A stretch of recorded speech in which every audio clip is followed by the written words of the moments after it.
Hello, my name is Jen Cameron, and on behalf of Orca, I want to welcome you and thank you for joining this author presentation.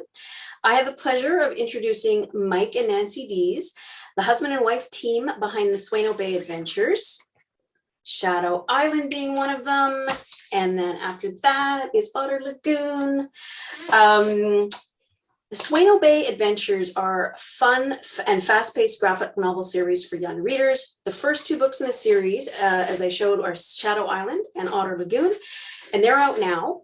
And the third book, Hermit Hill, will be coming out in spring 2022. This engaging series is known for bringing together themes of friendship, adventure, mystery, and fantasy. Before I hand things over to Mike and Nancy, just a reminder that there will be time at the end for questions, so please enter them into the Q&A area. And without further ado, here's Mike and Nancy. Hi, thank you so much for joining us today. So I'm Mike, this is Nancy. This is the first two books in the series. It's going to be a series of 4, and they're graphic novels.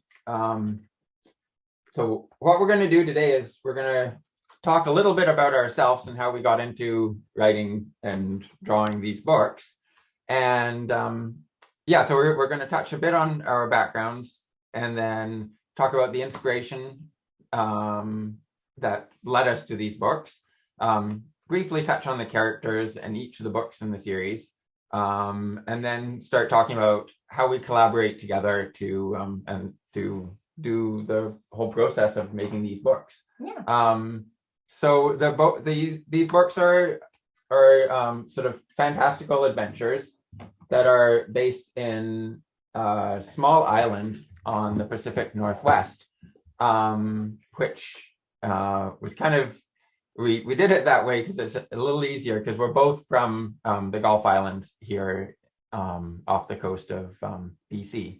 So I grew up on Salt Spring Island, and Nancy grew up on Main Island. Yeah, so I grew up on Main Island, which is quite a very small rural coastal community. I think there are probably about maybe 600 to 800 on a good day people that were on the island. And I grew up on a farm, and yeah, there was lots of heavy duty chores and lots of fishing and swimming and a lot of outdoors. And yeah, after graduated high school, I spent a lot of time working any job I could do and spending my free time backpacking around the world. And yeah, after that, I sort of dipped in and out of doing post-secondary education, things mostly focused on anthropology. People are my favorite subject.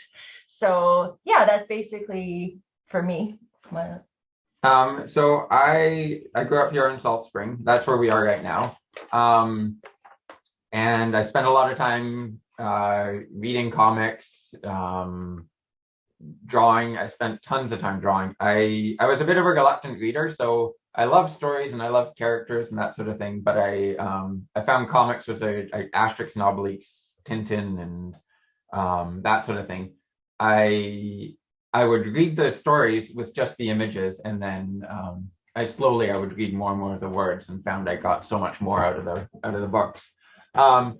So after school, I went to an animation program in Vancouver. It was a 2-year diploma, and then I've been working in video games and books and doing all kinds of things that to do with drawing, I guess. So we met originally in high school, but we haven't been together since then. We met in Victoria again, and yeah, I guess when we started our family, we moved back to the islands because we both really sincerely enjoyed our childhoods, and we were hoping that we could possibly share that or what we could do with that with our own children. So I've worked on quite a few books over the years, and I decided I wanted to work on a book that I had a bit more say in the story of it. So I pitched this book to Orca.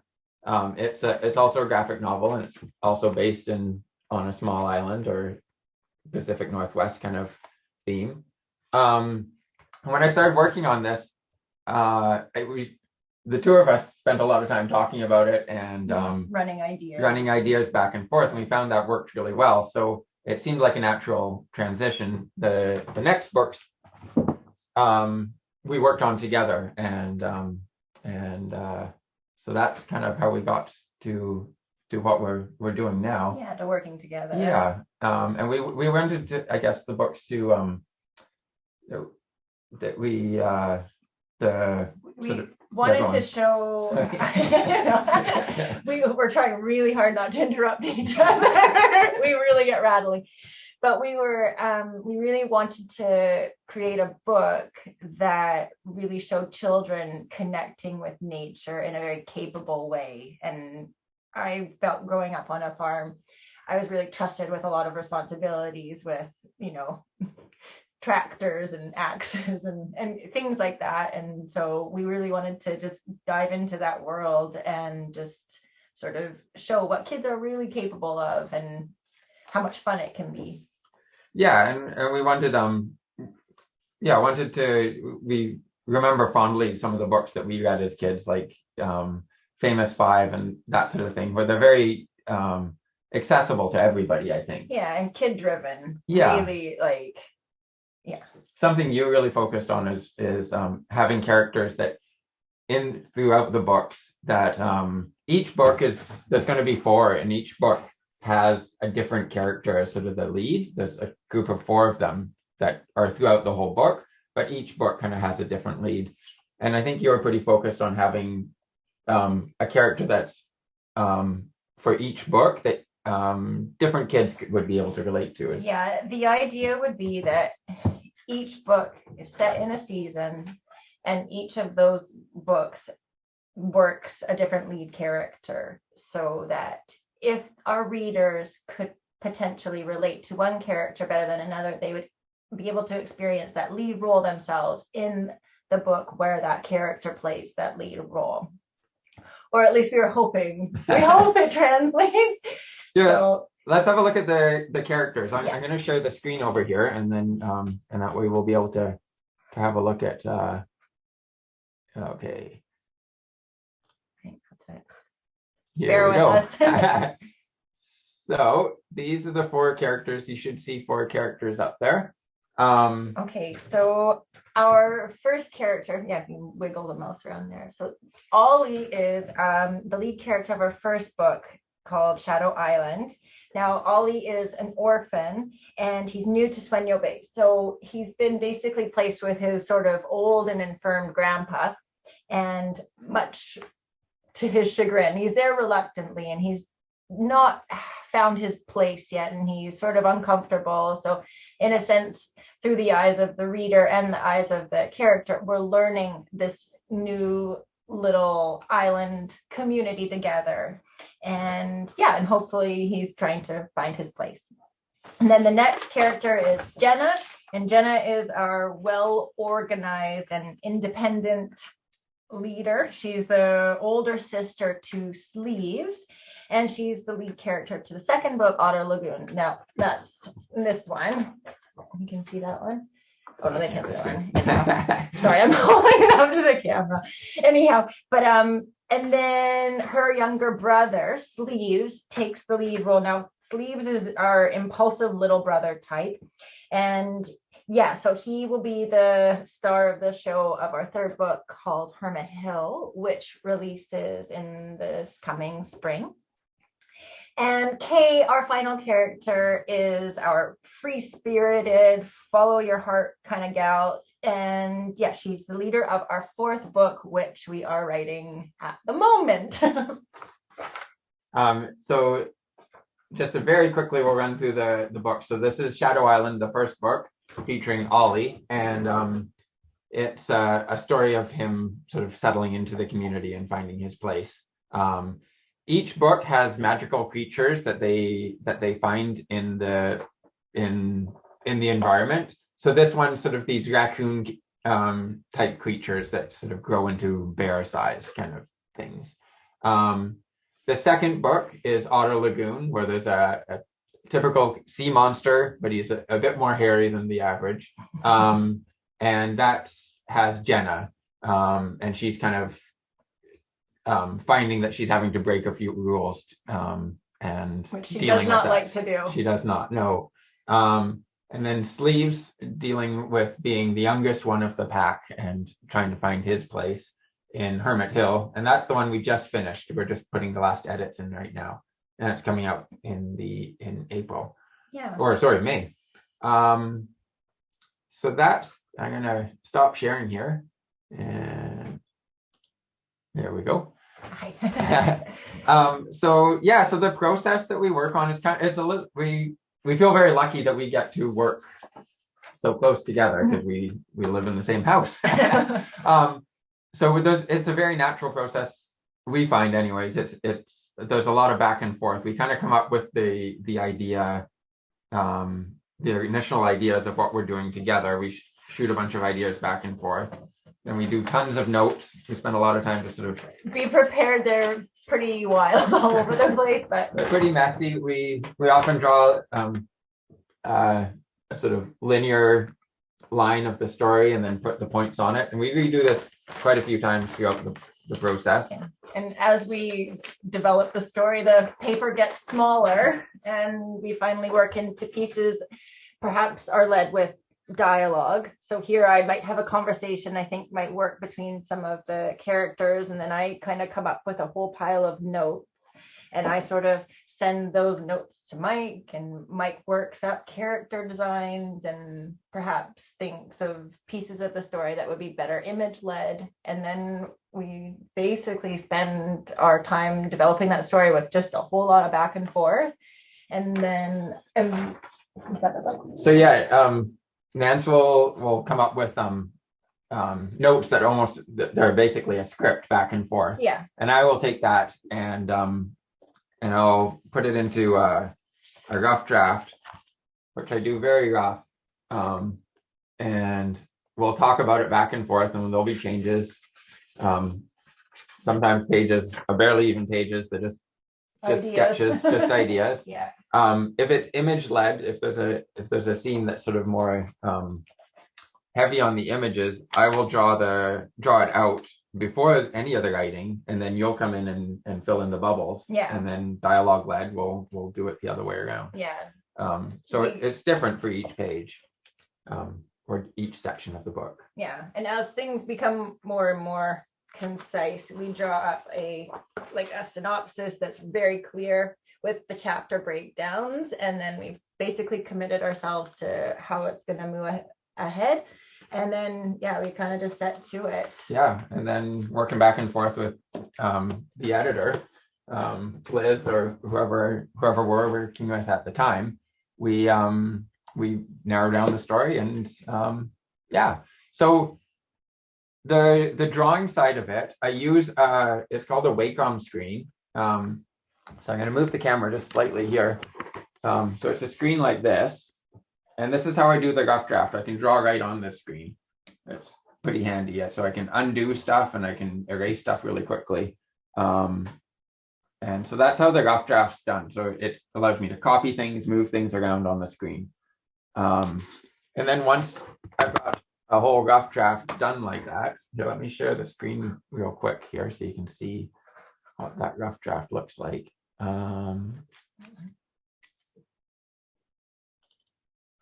So this is actually just a concept sketch. So it's one of the sketches when we're working out the ideas.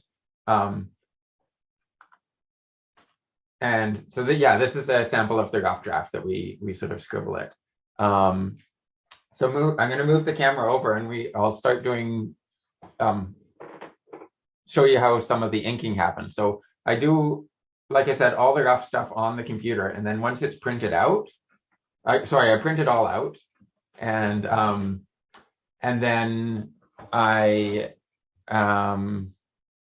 can trace it, and those are the final lines that are in the book. So I'm going to move the camera around, and if there's any questions, we can do those while I do a little bit of the inking, if that works. Yeah, absolutely. That's great. Thank you, Mike and Nancy. Okay, so while you're doing that, first question I have for you is, the kids in the stories solve their own problems using teamwork and resilience to persevere. When you're writing, is this something that you are thinking of?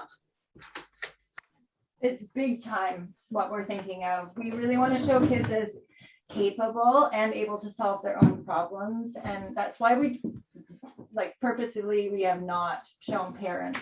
We want these kids to be seen as themselves, not as a reflection of somebody else's behavior or prompts. We're really hoping that this is a kid-led story. While they do interact with other adults in the community, it's how they as an individual would solve that problem instead of having somebody guiding them to a solution. We just want to throw them in the problems and see what happens. Does that answer that question? Yeah, for sure. Yeah, and I think that that's a really a great part of the books, theme of the books, that the individual characters that are sort of focused on in the individual books are sort of seeing sort of contending with these problems and working them out, but also enlisting the support of their friends in them, which I think is kind of nice to have that balance. That's really great. Yeah. And as a child, you often feel like you are struggling to work out how to work with other people and how to become yourself. And I mean, what better way to do that than to get yourself in a pickle and try and find your way out? Yeah, absolutely. For sure. That's again also why we were hoping that so each of the characters has a more like a dominant character type. So, like Jenna is very, well, I mean, you could call her bossy if you wanted to, but she struggles with the pressures of responsibility. So if there was a reader that maybe aligned with that on that day when they were picking up that book, they might be able to see her and how she would react in that situation and relate to it a little bit more. Just as Sleeves, he is impulsive and, he sort of is always tagging along behind. But for the kids that identify with Sleeves, when he plays the lead role, they can see, well, he does have all these emotions. It's so hard to be heard when you're the younger one. And so I think that kind of plays into the same point. We wanted these kids to really stand on their own and hopefully reach as many readers and that they could experience it in a personal way for themselves. Yeah, no, absolutely. I think that's brilliant. Really great. Okay, I have another question for you. Both of the books feature kids breaking rules, and mostly that's worked out well for them. Why do you think this theme is so appealing to kids and to writers? That's a good question. Yeah. Well, I think because we all do, whether we do it intentionally or not. And sometimes you don't know that you're you're breaking those things. And I mean, they steal their dad's boat and, they steal like a lifeboat off of the ferry. These are things you're not supposed to do, but we all kind of stumble over these mistakes through life. So why that would be appealing, I don't know. It's just nice to watch somebody else sweat for a change. It makes you feel better about breaking the rules yourselves, kind of thing, I hope. I don't really know, I guess. We try. I think we try to, when we're working on them, justify that either at the time it was necessary. It was necessary, or it was a mistake that they realized it was a mistake. So I think we kind of try to put the moral in that way. But I don't know. That's great. We've got a comment from Hannah W. who says that, and I think this was going back to using all the different characters for each book. She says, I love that, making sure the characters speak to all readers. So okay, I think we have time for one more quick one. What's it like working as a husband and wife team? How do you share the work and manage each other's feedback? I know you've answered that a little bit, but maybe to focus on how to manage each other's feedback. Well, I think we find that we do work quite well together, and when we're not interrupting each other, our biggest thing is we don't throw out any ideas. So that's kind of like a rule, and everything is fair game. And then we sit on it, and then in the end, we find that the story kind of pulls what would come best from either of us along anyhow. So we kind of just throw our hands up in the air, and yeah, I think so far so good in any case. But yeah, a lot of this comes out while we're, you know, washing the dishes, and we're like, what about this idea? Or, you know, like we are taking the kids for a hike or something like that, and we see how our own children are like interacting, and we're like, well, we could put that in the book. So we really try and see it similarly, but we are informed by our own experiences as well. But our big thing is don't throw out any ideas, and try to say yes to everything, and then we try to work through things, and if it doesn't work, then if it's not going to work, it's not going to work. And on the odd occasion, we totally veto somebody's suggestion, you know, like that's, and we allow that to happen too. Like, and if it's very clear with the other one that we're like so not on board with that idea, it really doesn't go any further than that. But it doesn't work to work on something if the other one's not into it too, right? So well, that's great. I mean, 2 books out and 2 in the works, so obviously the collaboration is working very well. So I'm sorry, but that is the end of our time. Thank you so much, Mike and Nancy, and thank you so much, everyone, for joining us, and I hope you're having a great conference. Bye-bye. And thank you very much to everybody at Orca and Jen and Kennedy. Thanks for hosting us, and thank you for being with us. Okay, bye-bye. Bye.